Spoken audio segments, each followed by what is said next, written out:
Sometimes the smallest changes make the biggest difference. The stock stance on the Toyota Tundra looks a little too tucked in, especially in the rear. Today we're going to fix that with a 1.5-inch wheel spacer kit designed for this 2019 Tundra. The simple upgrade pushes the wheels out just enough to give the truck a wider and more aggressive look, and it can even help improve stability by increasing its track width. But there's more to it than just bolting them on. We'll cover how to install them safely, the torque specs you need to know, and what to watch out for when you're running these spacers for the long term. Let's get into it and see how this quick mod transforms the look and the stance of this Tundra.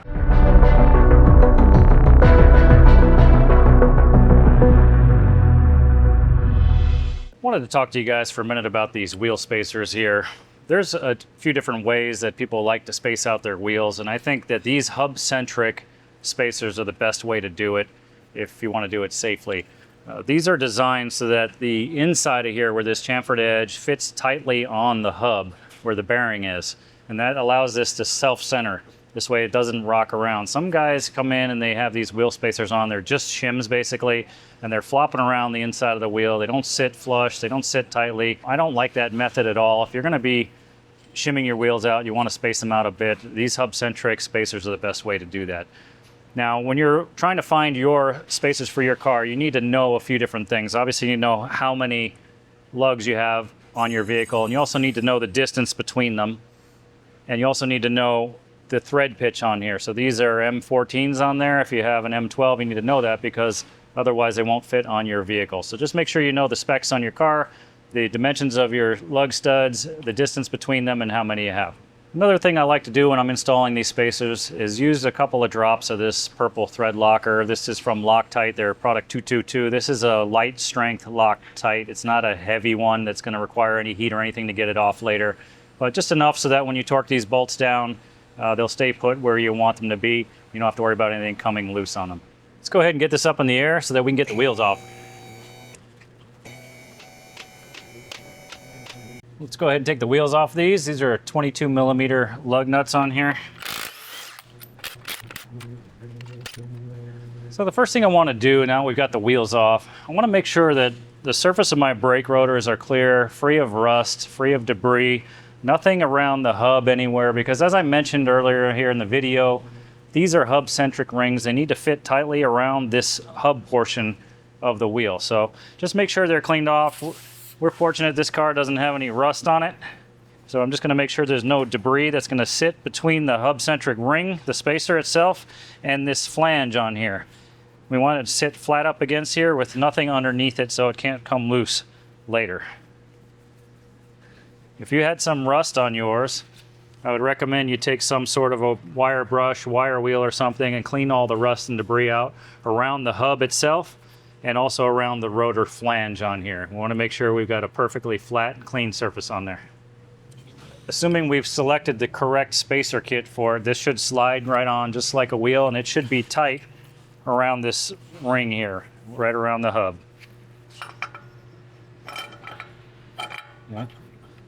So I can feel that now. It takes a little bit of work to even wiggle it in flat.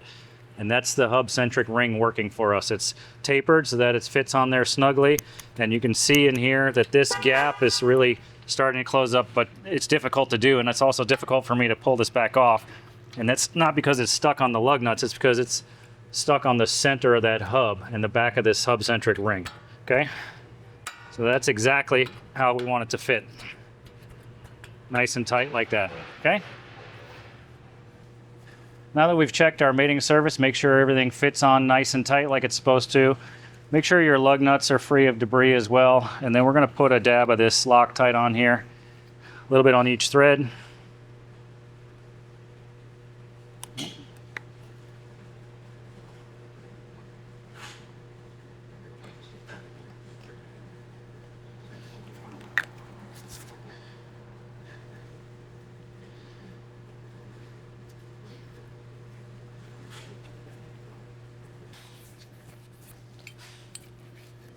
You may want to take a little dab of some sort of grease or something and put it around this ring if it's sticky or if you're worried about getting it off later. But either way, it should fit snugly on there like you saw.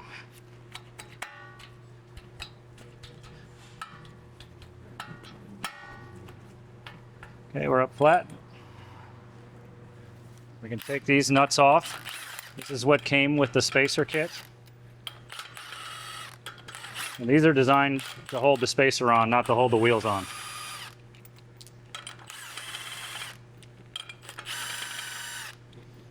It's really important that you guys understand these lug nuts that come with the kit are tapered.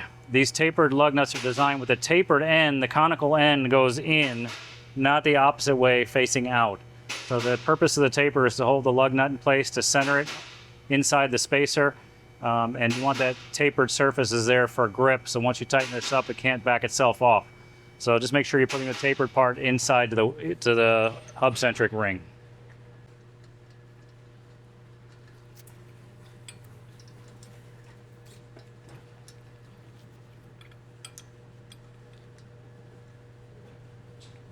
Once you've got these all started by hand, we can run them in. Now the instructions will tell you not to use an impact tool on these. So I'm just going to use my tool here just to run them in gently. We don't want to tighten it with this. Nice and easy, and we'll tighten them by hand. We're using that crisscross pattern.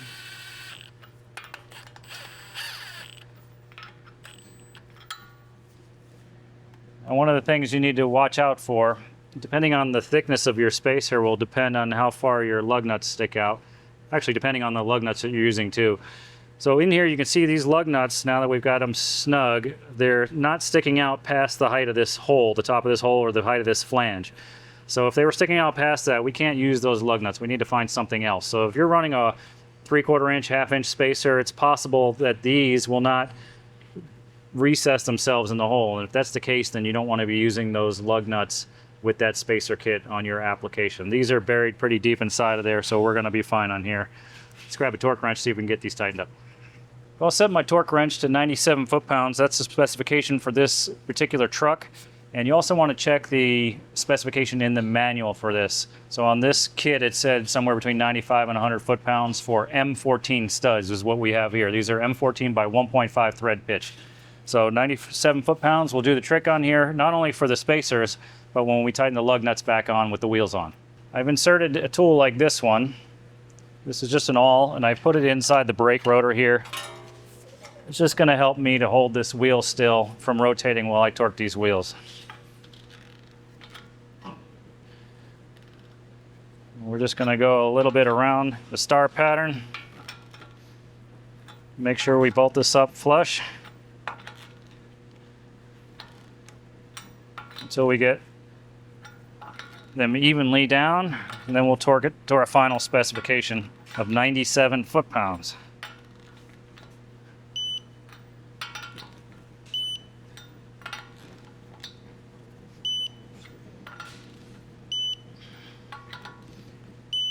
And then we can double check them.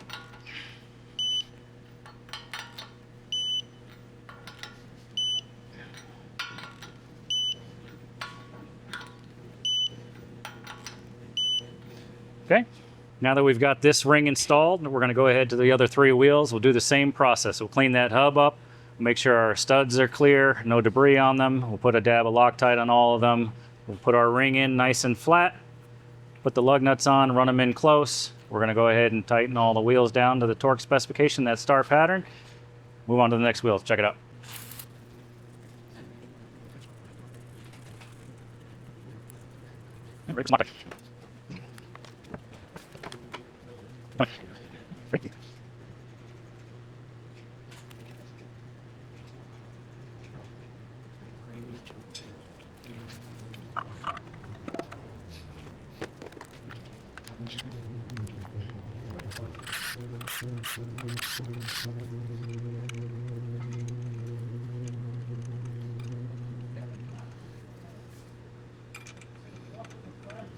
We'll run these in gently.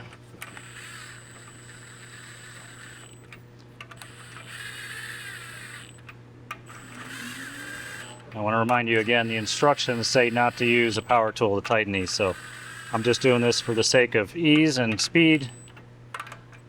I'm not going to use it to actually tighten them.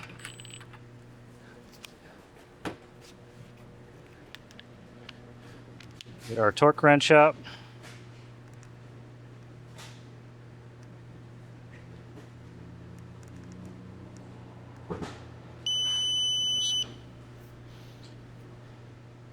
.97 foot-pounds, and we'll work them around slowly.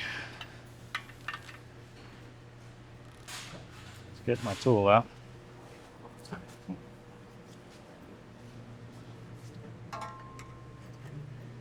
Go ahead and wedge that right inside the vent, up against your caliper.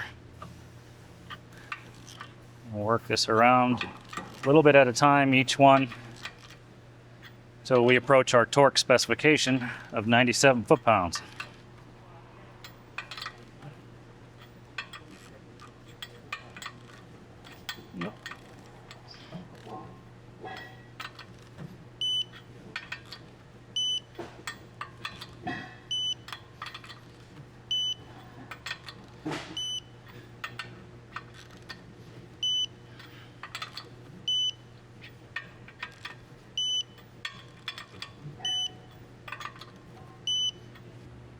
You can see in here how tightly the center of this spacer fits around the end of this axle flange. That's the hub itself.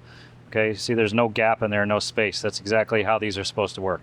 This as well, you want to make sure that these nuts are not sticking out past the height of this flange. So we've got plenty of room here where they go in. They're not going to stick out and hit the backside of the wheel at all. All right, last thing we're going to do is throw these wheels up and put our lug nuts on.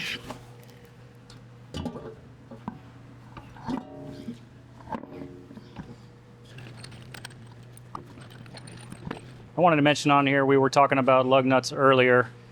These lug nuts that come with the Toyota wheels are different. They do not have exactly the same shape and size. This one actually has a washer on it, and this tapered part, that's a little taper on the end, has a collar on it. That collar sits inside the wheel. So when you have lug nuts like this, they're just going to look different, but they still function the same. Let's make sure we torque them all down as well.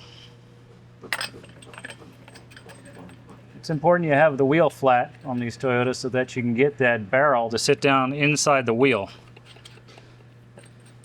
If you have it sitting off to the side a little bit, I've seen it where you can tighten it up. It'll just pinch the wheel a little bit with the tip of the lug nut, but it won't actually go down inside the barrel. The same process here. I'm not going to use this to tighten the wheels. We'll just go ahead and snug everything up. We're going to let the car down to the ground.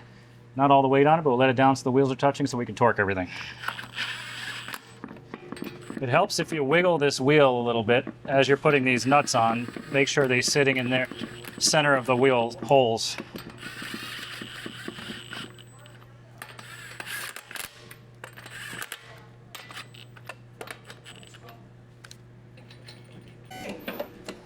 All right, we're going to bring this down to the ground, see if we can get these wheels torqued down properly.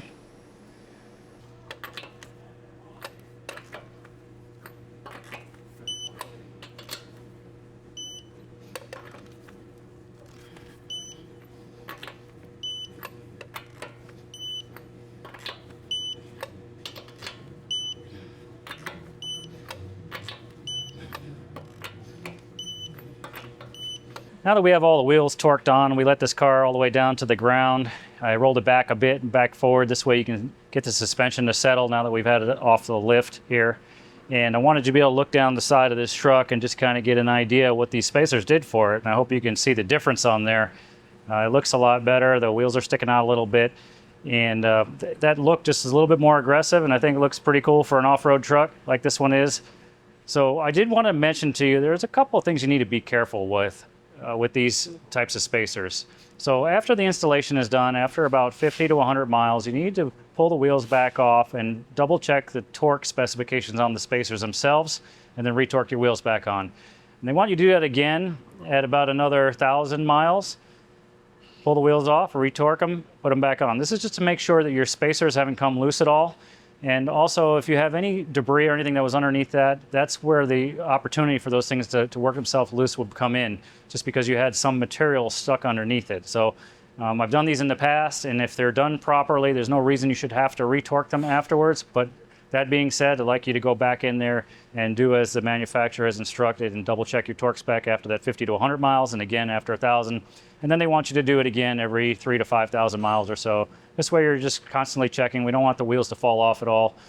Another point I wanted to make is that by putting these spacers on there, you are putting some extra load on the wheel bearings themselves, axle bearings and wheel bearings. We've moved a lot of the weight of the vehicle out further, 1.5 inches out further from the hub bearing itself.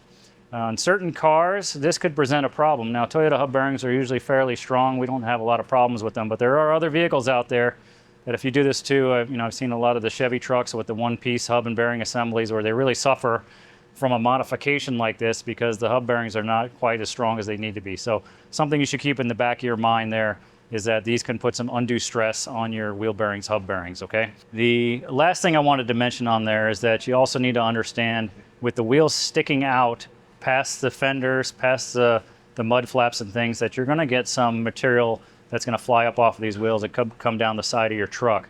And normally those wheels are tucked in. This way, most of that stuff will get caught inside the wheel well. And then with these spacers on here and the wheels sticking out a bit, you might see some of that debris, skipping down the side of your car or something if you're out off-roading or something like that. So just something I wanted to mention. So I'm gonna give you guys a couple other shots of the way this truck looks so you can get a good view and see if a spacer like this is something that's for you.